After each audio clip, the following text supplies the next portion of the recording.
particulier. Notre thème, que je vais tout de suite vous annoncer, depuis certaines semaines, on l'a affiché. C'est un thème qui, et je suis content que nous aurons un enregistrement de ce thème, un thème qui est important. Un thème qui, aujourd'hui, nous permet d'aborder des questions sensibles que souvent, on ne se pose même pas la question.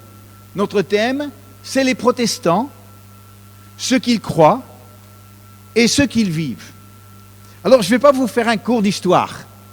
On ne va pas remonter à la Réforme et au XVIe siècle. Non, le but, ce n'est pas ça. Le but, ce n'est pas non plus de rentrer dans tellement de détails que tout le monde sera perdu. Non. Mais on aimerait aussi découvrir une autre façon de vivre sa foi.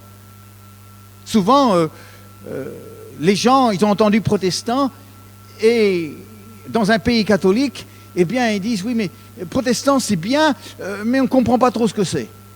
Souvent, on m'a posé cette question. Nous sommes une assemblée protestante. Pourtant, on proteste contre personne. Le mot protestant signifie comme une confession. Nous proclamons notre foi. Et c'est dans ce sens-là. Aujourd'hui, et heureusement, la guerre des religions, c'est terminé. Il y a longtemps de ça, heureusement. Heureusement qu'il y a vraiment aujourd'hui un rapprochement entre les différentes confessions. Ça s'appelle, dans les milieux catholiques protestants, l'écuménisme. Vous avez certainement entendu parler de ce mot-là, les dialogues. Tout cela, c'est très utile. Mais il y a des différences. Et c'est important que chacun connaisse les différences, par rapport aux autres même, pour respecter, mieux comprendre aussi les convictions des uns et des autres. Et alors, ce que je vais partager ce matin, c'est dans le plein respect de ceux qui seraient différents au niveau de leurs convictions. Le but, ce n'est pas d'essayer de convaincre, le but, c'est simplement d'expliquer le pourquoi il y a des identités différentes dans notre monde chrétien. Alors, la première chose que j'aimerais vous dire, c'est que je suis souvent confronté à un catholique qui trouve qu'un pasteur, c'est quand même un objet de curiosité. Ils n'en connaissent pas beaucoup. Et alors souvent, et même sur le front de mer hier après-midi, la question a été posée, mais vous, les protestants, vous les pasteurs, vous êtes mariés? Alors je dis, oui. Alors ils me répondent chaque fois, c'est bien. Vous êtes des hommes. Mais je dis, oui, c'est juste. C'est juste. C'est normal. Quelque part, l'idée d'être un pasteur et d'être marié, les gens trouvent ça bien. Mais je peux vous dire que ce n'est pas simplement ça qui fait qu'il y a des différences. Il y en a d'autres qui, et ça, cette question m'a été posée la semaine dernière, m'a dit, mais vous les protestants, vous ne croyez pas à Marie? Alors moi, quand j'entends ça, j'ai dit, mais si. Ah oui, les protestants croient en Marie. Tout ce que la Bible dit sur Marie, eh bien les protestants croient. Mais tout ce qui a été rajouté par la suite, les légendes, ah ben là, on a plus de mal à accepter. Donc, c'est un peu comme une notion de c'est différent, pourtant c'est semblable. Quels sont les différences? J'ai un peu l'impression, quand on a connu que la religion catholique, eh bien, protestant, c'est comme on va dans un restaurant indien. Est-ce que vous êtes allé dans un restaurant indien? Écoutez, on ne va pas souvent. On va plutôt dans des pizzerias. Mais quand vous allez dans un restaurant indien, vous vous asseyez, ça sent bon, vous ouvrez le menu et vous ne comprenez rien de ce qu'on vous propose. Et ça fait un peu peur. Alors, parce que vous ne connaissez pas, vous dites, quand le serveur vient, il dit, je vais prendre un steak frites, merci. C'est plus sûr. C'est plus sûr. Simplement parce que ça sent bon, mais on ne connaît pas trop. Les points de convergence entre catholiques et protestants, il y en a beaucoup, évidemment.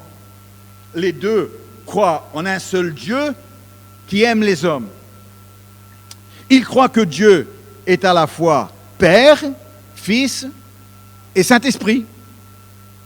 Catholiques et protestants croient en Jésus-Christ, qui est Dieu fait homme, sa mort sur une croix et sa résurrection. Ils croient à la Bible, catholiques comme protestants, la prière, la vie après la mort. Ils croient au ciel. Ils croient aux valeurs chrétiennes comme la famille, le couple, le mariage, l'honnêteté. Beaucoup de troncs communs entre protestants et catholiques. Mais alors pourquoi y a-t-il des protestants? S'il y a tant de choses en commun, il y a des points de convergence, je vous en ai donné, mais il y a aussi des points de différence. Et j'aimerais simplement vous dire qu'il y a fondamentalement 2 points de différence. Le premier, c'est que quand on pose la question de l'intermédiaire entre Dieu et les hommes, ça c'est un point où le protestant et le catholique ne verraient pas de la même façon. Le catholique croit que l'intermédiaire entre Dieu et les hommes, c'est l'Église, le pape, et ses représentants, donc les évêques et les prêtres. Il croit que la grâce de Dieu a été donnée à l'Église qui devient une Église dispensatrice de la grâce, donc à travers les 7 sacrements. Vous avez entendu parler, vous les connaissez, les 7 sacrements. Et donc à travers ces sacrements, l'Église communique la grâce qui lui a été donnée aux hommes. À Paris, j'avais en face de moi un voisin, en face de chez nous, un voisin qui était un catholique pratiquant traditionnel. Il était très respectueux de moi en tant que pasteur protestant. Et un jour, on discutait, et puis il m'a dit, « Vincent, est-ce que tu ne pourrais pas me bénir ?» Pourquoi est-ce qu'il a dit ça? Parce qu'il pensait que j'étais un intermédiaire entre Dieu et les hommes, et que je pouvais, moi, lui donner une bénédiction que j'avais reçue de la part de Dieu pour lui. Moi, j'ai répondu, en bon protestant évangélique, je ne peux pas te bénir, mais je peux prier avec toi pour que Dieu te bénisse. Est-ce que vous voyez la différence? C'est une différence importante. Le protestant ne voit pas l'Église comme l'intermédiaire entre Dieu et les hommes. Le protestant se base sur un texte dans 1 Timothée chapitre 2, si vous avez votre Bible. 1 Timothée chapitre 2, les versets 3 à 5. Alors ici, l'apôtre Paul nous dit ceci. Cela est bon et agréable devant Dieu, notre Sauveur, qui veut que tous les hommes soient sauvés et parviennent à la connaissance de la vérité. Car il y a un seul Dieu et aussi un seul médiateur entre Dieu et les hommes, Jésus-Christ, homme, qui s'est donné lui-même en rançon pour tous. Donc le protestant ne voit pas l'Église comme intermédiaire entre Dieu et les hommes. Il voit tout simplement l'intermédiaire entre Dieu et les hommes, eh bien c'est Jésus lui-même, le seul médiateur. Et donc, quand on comprend ça, notre relation n'est pas avec une Église, mais avec un Sauveur. On a une relation avec Dieu directe parce que le médiateur qui a été donné par Dieu est Dieu lui-même. Ça veut dire qu'on a une autre conception de ce que devait être une Église. Avoir une relation en direct, c'est important.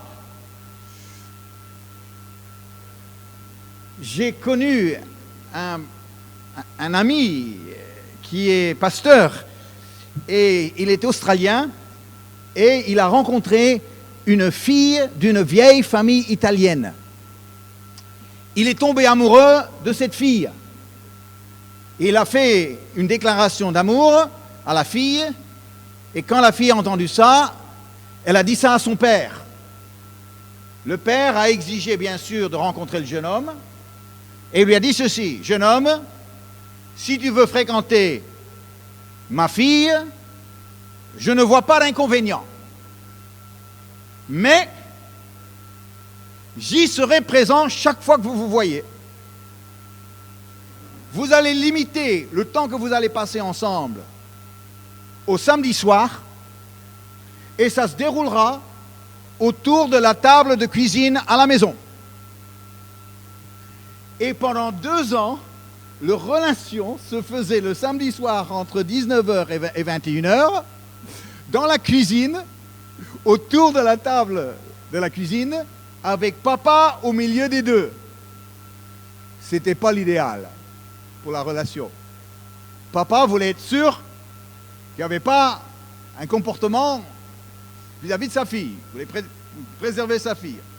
Après 2 ans, eh bien, on a supprimé l'intermédiaire et ils ont pu avoir une relation juste entre les deux. C'est une notion de ne pas devoir passer par un représentant de Dieu, un représentant humain de Dieu, pour aller directement à Dieu, à Jésus lui-même. C'est un peu, si vous voulez, comme quand vous allez dans ces restaurants où il y a buffet à volonté. Est-ce que vous aimez les restaurants buffet à volonté? Les grands mangeurs, eux, ils aiment ça. Maintenant, moi j'aime ça aussi. Pas parce qu'on peut faire des structures sur son assiette comme ça, mais parce que, eh bien, on ne doit pas attendre le serveur. Dans les autres restaurants, on est là, on attend. Il y a des gens qui viennent après nous, ils sont servis en premier, on commence à être un peu irrité, on fait signe, le serveur vient, et puis il dit oui, c'est pourquoi? Ah ben on va prendre ça. Ah oui, non, on n'a pas ça ce soir, on n'a pas ça. Ah bon? Et on n'a pas ça ce soir. Ah bon? Qu'est-ce que vous avez? Bon, on a ça. Et après, il repart, et puis après il doit revenir, et c'est pas forcément ce qu'on avait commandé, et puis on est frustré. Tandis que buffet à volonté, tu te lèves, tu vas vers le buffet et tu prends ce que tu veux et tu le prends tout de suite. J'aimerais vous dire, chers amis, que la relation que Dieu a voulu pour l'homme, c'est une relation qui passe non pas par une institution, mais qui passe directement avec Dieu lui-même. Ah, j'ai eu un amen. Dieu a voulu qu'une relation avec lui ne passe pas par une institution, mais passe dans une relation directe avec lui, avec Jésus, dans la personne de Jésus. Lui qui était Dieu est devenu homme pour être à la fois Dieu et homme, le point de rencontre pour nous. Alors, quel est le rôle de l'Église? Si l'Église n'est pas l'intermédiaire, si l'Église n'est pas celle qui a reçu la grâce pour ensuite reverser à l'homme, eh bien, le rôle de l'Église, c'est d'être une communauté de ceux qui mettent leur foi en Jésus, afin que cette communauté puisse vivre une vie, je dirais, de corps, comme des membres d'un corps qui fonctionne, une communauté qui est structurée, une communauté qui est enseignée et qui incarne la mission première de Jésus, de faire des disciples sur cette terre. Une église n'est pas au-dessus des hommes, une église est la communauté des hommes qui croient en Jésus et qui progressent vers le ciel. Si l'église n'a pas reçu la grâce à redistribuer, la grâce du salut, elle a reçu le message de la grâce du salut. Le message qui a besoin d'être prêché dans le monde entier. Et c'est ce que nous cherchons à faire. L'exemple peut-être le plus connu qui nous concerne aujourd'hui, parce qu'aujourd'hui on a un service de baptême, c'est justement la question sensible du baptême. Pour le catholique, eh bien, l'Église intermédiaire a reçu la grâce qui ensuite est redistribuée par le moyen des sacrements au peuple. Et donc, à travers le sacrement du baptême, l'Église, selon l'enseignement catholique, donne le salut à un bébé. C'est pour ça qu'un bébé est assez rapidement baptisé après sa naissance pour que l'Église lui donne le salut.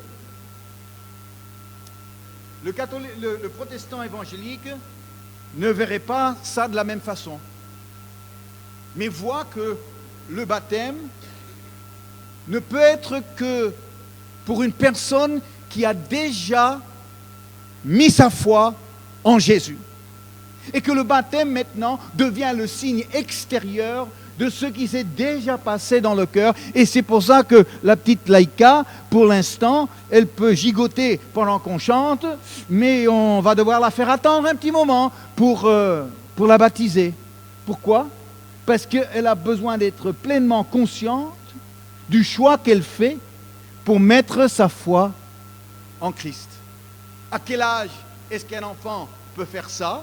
Eh bien, il n'y a pas d'âge, il n'y a que l'expérience réelle, vivante de Christ dans le cœur, dans la vie d'un enfant. Et c'est pour ça que Rachel, première question que je lui ai posée, c'est tu as quel âge ? Et Rachel a 11 ans. 11 ans.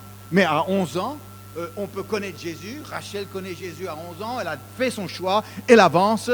Et c'est pour cette raison qu'elle va se faire baptiser cet après-midi, selon son choix et avec, bien sûr, l'accord de ses parents, parce qu'elle est mineure. Donc, ici, le baptême est le signe public de ce qui s'est passé déjà dans le cœur. Et pour ça, eh bien, on doit attendre la connaissance, la compréhension, pour que la personne puisse vivre le baptême et tout son symbolisme qu'on retrouve dans le Nouveau Testament. C'est un peu comme la cérémonie de mariage. Quand un couple se présente devant le maire, est-ce que c'est la cérémonie du mariage qui produit l'amour entre les deux ? Que deux personnes se découvrent, on passera devant le maire, et quand on fait la déclaration « oui, je veux », est-ce que c'est à ce moment-là que les cœurs s'enflamment d'amour l'un pour l'autre ?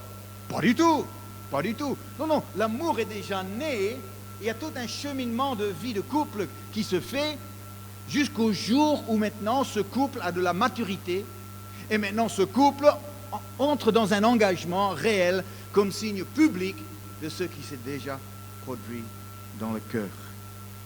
Donc ça, c'est la première différence. C'est la notion intermédiaire. L'Église n'est pas l'intermédiaire entre Dieu et les hommes. L'intermédiaire, selon la parole de Dieu, c'est Jésus lui-même. Et l'Église, c'est la communauté de ceux qui mettent leur foi en Jésus et qui le suivent. Deuxième grande différence entre catholiques et protestants, c'est l'approche par rapport à la Bible. L'approche par rapport à la Bible. Et pourtant, j'ai dit qu'un point de convergence, c'est que le catholique croit à la Bible, évidemment. Évidemment. Mais c'est qu'on la comprend peut-être un peu différemment. Quand j'étais enfant, moi j'ai grandi dans une famille catholique pratiquante et j'ai appris les bonnes valeurs chrétiennes et je peux vous dire que l'héritage que j'ai reçu de mes parents a été indispensable pour la suite de ma vie. J'en suis profondément reconnaissant. Mais c'est vrai qu'avec recul, notre livre de référence, ce n'était pas la Bible. C'était plutôt le missel, avec ses prières, avec ses lectures. Et ça veut dire que ma connaissance de la Bible se mélangeait avec ma connaissance d'à peu près tout le reste. Et alors c'est vrai que je connaissais plusieurs choses, quelques histoires très connues. Je mélangeais tout dans ma tête. Si quelqu'un me disait Adam, je répondais Ève. Si quelqu'un me disait Noé, je disais l'arche. Si quelqu'un me disait Jonas, je disais la baleine. Bon, après j'ai appris que ce n'est pas la baleine, c'est un gros poisson, mais bon, peu importe. Si on me disait David, je répondais Goliath. Si on me disait César, je répondrais Cléopâtre. Si on me disait Astérix, Je répondais quoi? Obélix. Bon, ça faisait partie de toutes mes connaissances dans ma tête, c'est vrai. J'entendais des mots que je connaissais pas vraiment. Quand j'entendais le mot épître, je croyais qu'une épître, c'était la femme d'un apôtre. J'ai appris que par la suite, une épître, c'était une lettre écrite. Je suis tombé des nues quand j'ai appris que Jésus était le Fils unique de Dieu, mais pas le Fils unique de Marie et Joseph. Je suis tombé des nues quand j'ai découvert que Jésus avait des petits frères et sœurs. C'était la surprise. Quand quelqu'un me demandait quel est le premier commandement, je répondais fièrement, tu aimeras ton prochain comme toi-même. Sauf que ça, ce n'est pas le premier commandement. Je répondais juste, mais je répondais à côté. Parce que ce que je croyais était le premier commandement n'était pas le premier commandement, était le second. J'ai seulement appris par la suite que le premier commandement, c'est tu aimeras ton Dieu de tout ton cœur, de toute ta force, de toute ton âme et toute ta pensée. Et le second, tu aimeras ton prochain comme toi-même. Mais parce que je me mélangeais tout, eh bien, on avait zappé le premier pour revenir à une notion d'humanisme chrétien. Quand on citait des dictons, je croyais citer la Bible. Et toi et le ciel t'aidera. Vous connaissez cette expression? Et toi et le ciel t'aidera. Je croyais que je citais la Bible quand je disais ça. C'est pas la Bible, ça. Ou l'habit fait pas le moine. Donc tout ce qui était un peu religieux, pour moi, ça faisait partie de ce mélange que j'avais. Et c'est pour ça que je n'avais pas l'enseignement de la Bible, parole de Dieu. On avait l'impression qu'on sortait des passages de la Bible quand ça nous arrangeait. Pour une cérémonie, un mariage, on sortait chaque fois 1 Corinthiens 13, le fameux chapitre sur l'amour. À des obsèques, on sortait le psaume 23. C'est comme si le livre était, la Bible était là pour prendre ça parce que ça m'arrange, et ça m'arrange, ça me va pas trop bien, donc c'est pas pour moi, c'est pour les Juifs. Non, ça c'est pas bon. Oui, ça je vais prendre. Et que finalement, eh bien, je me crée moi-même ma Bible en fonction de ce que je voulais, ce que je voulais pas. Mais par la suite, quand j'ai commencé à lire la Bible, et quand j'ai commencé à comprendre quelle était vraiment la parole de Dieu, qu'il y a des principes là où Dieu nous parle, il nous révèle sa volonté, eh bien c'est incontournable, et de ne pas répondre à ça, on est en porte-à-faux vis-à-vis du Seigneur. À partir de ce moment-là, j'ai commencé à voir ma vie qui était déréglée, qu'avant, eh bien je trouvais plutôt bien. Parce qu'il n'y avait pas de miroir de la parole de Dieu qui m'éclairait. Finalement, quand j'ai commencé à lire la Bible, après avoir fait mon expérience de Jésus à l'âge de 15 ans, j'ai commencé à lire des choses qui m'ont choqué. Et c'était dans Matthieu chapitre 7 que je suis tombé sur des versets qui m'ont déstabilisé. Et finalement, j'avais besoin d'être déstabilisé par ces versets. Le premier, c'est verset 21. Matthieu chapitre 7, si vous avez vos Bibles. Verset 21. Où Jésus parle et dit ceci: ceux qui me disent Seigneur, Seigneur, n'entreront pas tous dans le royaume des cieux, mais seulement celui qui fait la volonté de mon Père qui est dans les cieux. J'ai relu ce verset et je l'ai relu, et en relisant ce verset, je me suis retrouvé dedans. Parce que j'ai découvert que Jésus est en train de dire, il y a des gens qui croient en lui, qui le prient Seigneur, qui sont chrétiens parce qu'ils appellent Jésus Seigneur, mais qui n'iront pas au ciel. Alors là, j'étais sous le choc. Jésus parle, je relis le verset, « Ceux qui me disent Seigneur, Seigneur n'entreront pas tous dans le royaume des cieux, mais seulement celui qui fait la volonté de Dieu. » Mais j'ai dit, mais attends, moi je suis dans cette première partie. Moi je fais partie de ceux qui régulièrement croient en Jésus et qui prient Seigneur, Seigneur. Mais ça, en soi, c'est aucune garantie que j'irai au ciel. La seule garantie que j'aurai d'aller au ciel, c'est de faire la volonté de mon Père qui est dans les cieux. Mais j'ai dit, mais la volonté de mon Père, c'est quoi la volonté de mon Père? Je ne connaissais pas la volonté de mon Père. Comment peut-on faire la volonté de Dieu quand on la connaît même pas? C'est l'ignorance qui fait que on n'est pas concerné par les choses que Dieu veut pour notre vie. Et parce qu'on ne connaît pas la volonté de Dieu pour notre vie, on peut faire le contraire sans même s'en rendre compte. Et ça s'appelle l'hypocrisie religieuse. On est à côté de ce qu'on croit et on ne le voit même pas. On pense qu'on est dans le droit chemin, mais on ne l'est pas du tout. Les gens se disent croyants et pratiquants, et surtout le dimanche entre 9h et 10h. Mais lundi soir, qu'est-ce qu'ils ont? Lundi matin, qu'est-ce qu'ils font? Comment ils sont-ils lundi matin? Et le samedi soir, que font-ils? Ceux qui disent Seigneur, Seigneur. C'est l'ignorance qui produit, comme l'homme qui regarde les sites porno, qui en regardant les sites porno, il prie, il dit Seigneur, Seigneur, que ma fille de 10 ans ne devienne pas comme une de ces femmes-là. Et ça arrive. On est dans la contradiction. Pourquoi? Parce qu'on croit en Jésus, mais on fait le contraire de ce que Dieu veut pour notre vie. Contradiction.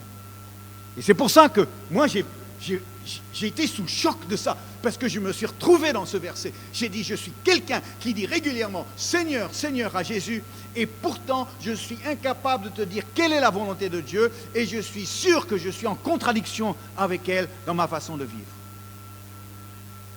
C'était le premier choc qui m'est tombé dessus. Le deuxième s'est retrouvé dans le même chapitre. C'est les versets 13 et 14. Où Jésus dit ceci, « Entrez par la porte étroite, car large est la porte, spacieux le chemin qui mène à la perdition, et il y en a beaucoup qui entrent par là.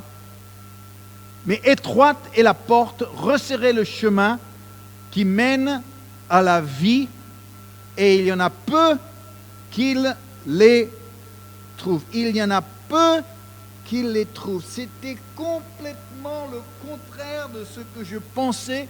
Je pensais que tout le monde allait au ciel. Je pensais que la porte du ciel était aussi large que là, jusqu'à là, encore plus, tout le parking du Jasmin, encore plus, la 4 voies, mais multipliées par je ne sais pas combien de fois. Que ça, c'était l'entrée au ciel et tout le monde rentrait. Je croyais que les chiens allaient au ciel. Je croyais que les chats allaient au ciel. Je croyais que les menteurs allaient au ciel. Je croyais que les gens qui ne croyaient pas en Dieu allaient au ciel. Je croyais que tout le monde allait au ciel. Parce que Dieu n'était pas un père, mais un grand-père. Allez, c'est bon, petit Franck. Quand je lis ça, la porte étroite, peu de gens. Et moi, est-ce que je vais passer dans cette porte étroite? Je ne peux pas miser sur une vie qui au bout découvre il était trop gros, la tête trop grosse pour passer dans l'endroit étroit, pour entrer au ciel. Et j'ai découvert, en lisant de cette Bible, des choses qui m'ont étonné. J'ai découvert que l'entrée au ciel est tellement étroite que seul un enfant va pouvoir passer. Vous avez vu ça? Seul un enfant. va pouvoir passer. Pourquoi? Parce qu'il se fait petit, il est déjà petit. Mais celui qui a l'orgueil, qui a la grosse tête, celui qui se vante et qui est arrogant, eh bien lui, il ne passe pas. Il ne passe pas. Jésus a dit ceci, je vous le dis en vérité, si vous ne vous convertissez et si vous ne devenez comme les petits enfants, vous n'entrez pas dans le royaume, vous n'entrez pas dans le royaume de Dieu. Si vous ne devenez pas comme des petits enfants, Vincent, si tu ne deviens pas comme un petit enfant, tu n'entres pas dans le royaume des cieux. Oh, je dois devenir comme un petit enfant. Les petits enfants doivent m'apprendre, parce que je l'étais une fois, mais progressivement j'ai perdu mon enfance. Et je suis devenu adulte, et je raisonne comme un adulte, et je réagis comme un adulte, et j'essaie de maîtriser comme un adulte. Mais Dieu me demande de revenir et retrouver ma spontanéité d'enfant, ma simplicité d'enfant, ma confiance pour un enfant. Les petits enfants, ils savent faire confiance. Ils savent faire confiance. JFCD. Tout le monde a vu le picture de Marie-Noël? Vous allez voir à la fin. JFCD, là. Vous prenez un petit enfant et vous le prenez et vous le jetez en l'air. Est-ce qu'il a peur? Non, il est content. Est-ce que pour un instant, il pense que tu vas le lâcher? Tu le jettes en l'air et... Pas pour un instant. Il sait que tu vas le rattraper. Mais quand tu le prends par les bras et tu fais ça, est-ce que pour un instant, dans la tête, il pense que tous les coups, tu vas le jeter par la tête? Pas du tout. Pas du tout. Pour lui, il te fait confiance. Pourquoi? Ben parce que tu es la personne que tu es. De retrouver ma capacité de me mettre dans les mains de Dieu. Et s'il veut me faire faire un tour, eh bien, il va me faire faire un tour. S'il va me jeter un peu en l'air, il va me rattraper. Je lui fais confiance parce que je suis un enfant et il est mon père. Je n'ai pas perdu ma joie à l'enfance. Je l'ai retrouvée. J'ai ma joie. Pourquoi? Parce que des enfants sont joyeux de nature. Les enfants sont joyeux de nature. On les met ensemble, ils sont heureux, ils jouent, ils rient. Les adultes, tout devient trop sérieux. Tout devient les problèmes de la vie. Comment ça va?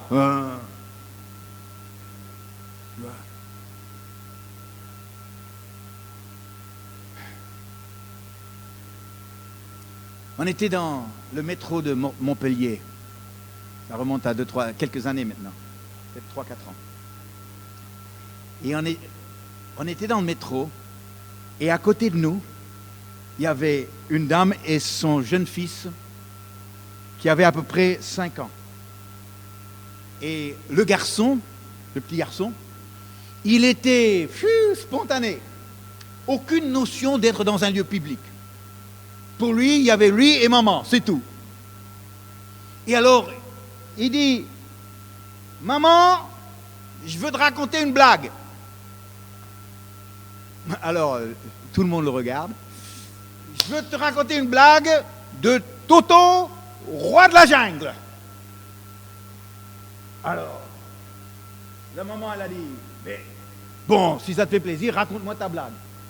Alors, il commence à rentrer dans le détail de cette blague, histoire de Toto, roi de la jungle. Eh bien, toute la rame l'écoutait, son histoire de Toto. Et quand il arrive à la fin de l'histoire, sa mère a éclaté de rire, et puis il a dit, c'est n'importe quoi ton histoire. Où est-ce que tu as été entendre une chose pareille? Et le garçon, sans hésiter, 5 ans, pas plus haut que ça, il regarde sa mère et dit, t'as vu maman, c'est drôle, tu rigoles. Et quand il a dit ça, il y a toute la rame qui a explosé de rire. Je peux vous dire que cet enfant, eh bien, avait imposé son enfance à tous les adultes. Et aujourd'hui, Dieu nous demande de retrouver ça pour aller au ciel. Waouh! Et c'est pour ça qu'aujourd'hui, d'avoir une relation avec Jésus qui te permet d'avoir un cœur converti, transformé, qui retrouve tout ce que l'être humain va progressivement perdre au long de sa vie. Pourquoi? Parce que les circonstances de la vie sont en train de nous ravir ce que Dieu a investi en nous et qu'on avait dans notre enfance. Ça s'appelle la foi. La foi en Jésus. Aujourd'hui, les deux choses indispensables pour aller au ciel. L'un, c'est de croire en Jésus. L'autre, c'est de faire la volonté de Dieu dans ta vie. Et aujourd'hui, eh bien, je t'invite, cher ami, d'abord de mettre toute ta confiance en Jésus, si tu ne l'as pas déjà fait. Et aujourd'hui aussi de te décider que dès maintenant, tu ne vas plus faire comme moi je l'ai fait quand j'étais plus jeune, où je mélangeais tout. J'étais religieux de temps en temps, quand il fallait l'être. Non, non. Que tu allais rentrer, que tu vas rentrer maintenant dans une vraie découverte de la volonté de Dieu pour ta vie.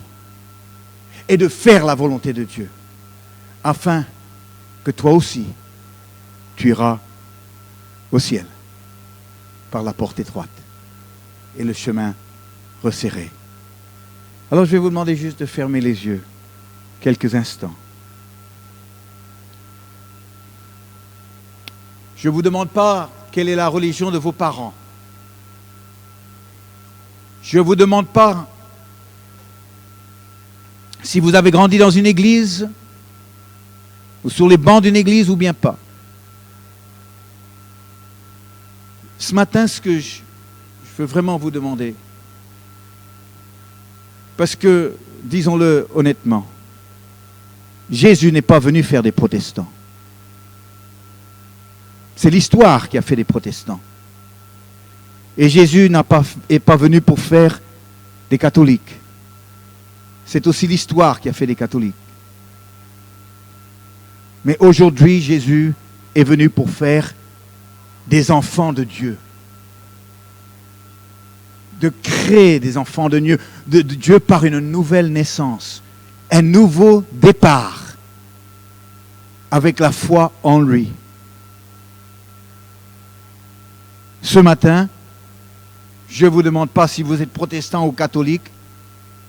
Je ne vous demande pas si vous avez connu la religion tamoule ou autre, musulmane, juive, ou tant d'autres. Mais aujourd'hui, je vous demande, est-ce que tu veux, cher ami, aller au ciel? À la fin de ta vie, quand tes jours sont comptés, quand le temps arrive de passer de cette vie à la vie éternelle, est-ce que tu veux aller au ciel? Parce que si tu n'es pas sûr que tu y vas, si tu n'as pas cette assurance profonde que ton nom est écrit dans le livre de Dieu au ciel, si quelqu'un te pose la question, et toi, si tu meurs aujourd'hui, est-ce que tu iras au ciel? Si ta réponse est j'espère, c'est que tu ne sais pas.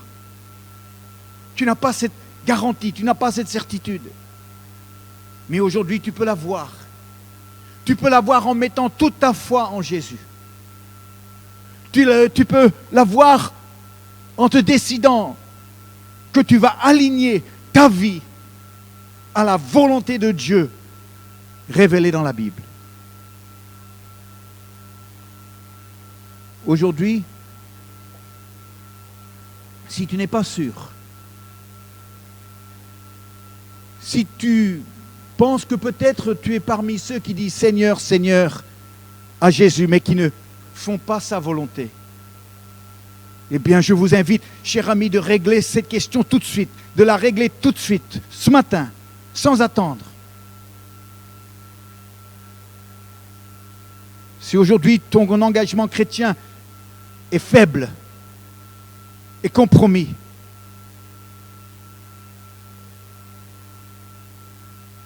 Eh bien, je vais te demander de régler cette question maintenant. Et là, à ta place, si tu veux que je prie pour toi, pour que tu consacres ta vie à suivre Jésus-Christ et de faire la volonté de Dieu, eh bien, je vais te demander de lever la main et de la lever pour que je puisse la voir. Parce qu'en la levant, eh bien, tu dis, pasteur, prie pour moi. Je veux connaître Jésus, je veux vivre ma vie pour lui, je veux aller au ciel. Je veux consacrer ma vie à suivre Jésus-Christ.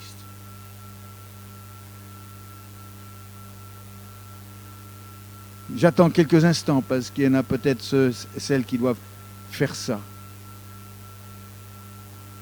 Y a-t-il d'autres personnes qui ont besoin de faire ça ce matin?